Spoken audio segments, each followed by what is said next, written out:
আগে ইসলামপুরের বুঞ্জুরিয়ায় সিপিএম নেতা খুন হয়েছে।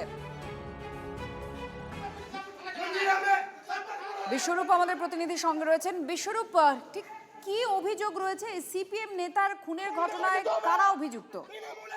দেখো, তোমাকে জানিয়ে রাখি, যেটা পরিবারের অভিযোগ, কেউ বা কারা তাকে দুপুরবেলা তুলে নিয়ে যায়। এরপর সন্ধ্যায় সে নিজেই অচৈতন্য অবস্থায় বাড়িতে ফিরে এসে বাড়িতে ভাঙচুর ও উন্মাদ হয়ে পড়ে। এরপর তাকে হাসপাতালে নিয়ে যাওয়া হয় এবং কর্তব্যরত চিকিৎসক তাকে মৃত বলে ঘোষণা করে। দেখো, পরিবারের আরো অভিযোগ, সিপিএম করতো এই নিয়ে কিন্তু ওই এলাকারই নূর আলম বলে একজন তাকে দীর্ঘদিন ধরে হুমকি দিত এবং পরিবারের যেটা অভিযোগ, সেই কারণেই সেই নূর আলম নামের তৃণমূল নেতা আজ তাকে বেধড়ক মারধর করেছে এবং সেই নূর আজম যে মৃত, সে পালিয়ে এসে বাড়িতে ভাঙচুর করেছে। মানে তাকে এমন ভাবে মারধর করেছে যে সে এইভাবে উন্মাদের মতো, পাগলের মতো করছিল। দেখো, পরিবারের লোক তাকে হাসপাতালে নিয়ে যায় এবং হাসপাতালের কর্তৃপক্ষ তাকে মৃত বলে ঘোষণা করে। দেখো, সিপিএম প্রার্থী ঘটনাস্থলে ছুটে আসে এবং এখন বর্তমানে বিজেপিও ছুটে এসেছে এবং তারাও কিন্তু তৃণমূলের বিরুদ্ধে অভিযোগ জানাচ্ছে। অভিযোগ দায়ের হয়েছে, পুলিশের কাছে এফআইআর হয়েছে।